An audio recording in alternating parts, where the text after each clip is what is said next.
Oke, standby, kamera ready, sound ready, 3, 2, 1, action.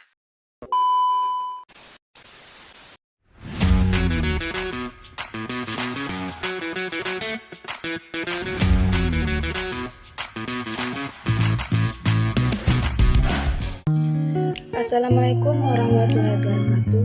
Hai teman-teman, perkenalkan nama saya Serlinda dengan NIM 2254315013 Prodi Penyuluhan Pertanian Berkelanjutan Politeknik Lingga.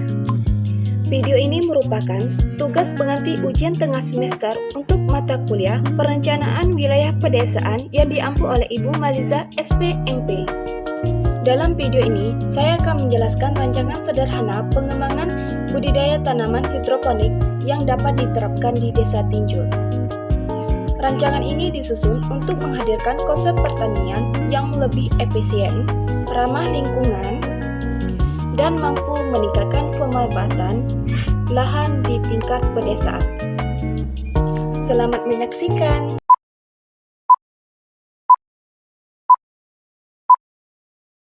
Latar belakang. Desa Tinjul memiliki potensi pertanian yang cukup baik dengan ketersediaan lahan dan sumber daya manusia.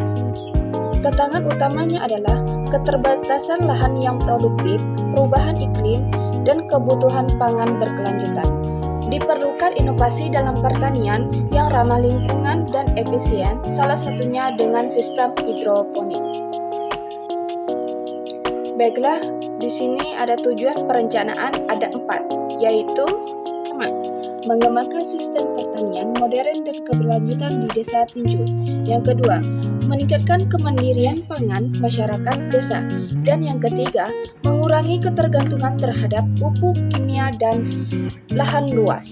Yang keempat, mendorong kesadaran lingkungan melalui pertanian ramah lingkungan. Konsep pertanian berkelanjutan ada 4.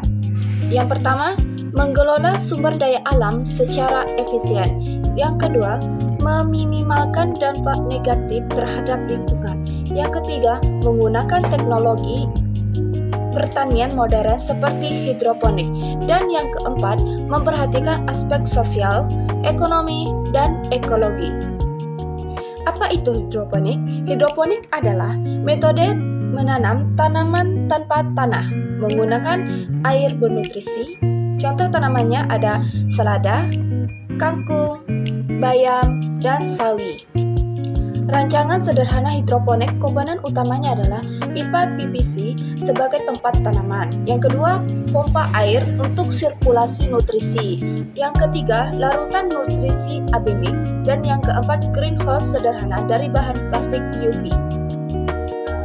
Manfaat untuk Desa Tinjul. Yang pertama, efisiensi air hingga 90% dibanding pertanian konvensional.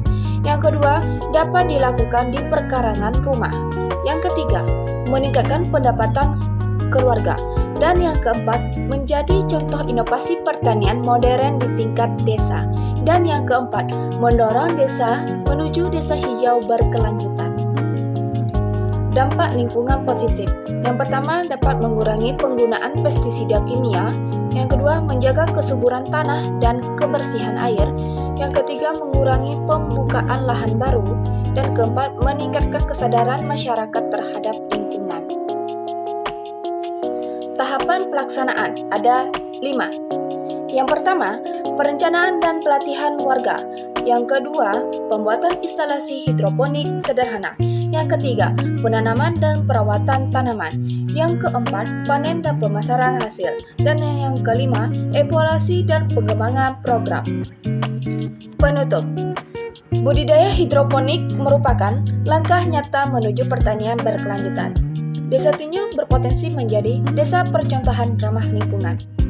Diperlukan kerjasama antara masyarakat, pemerintah desa, dan generasi muda.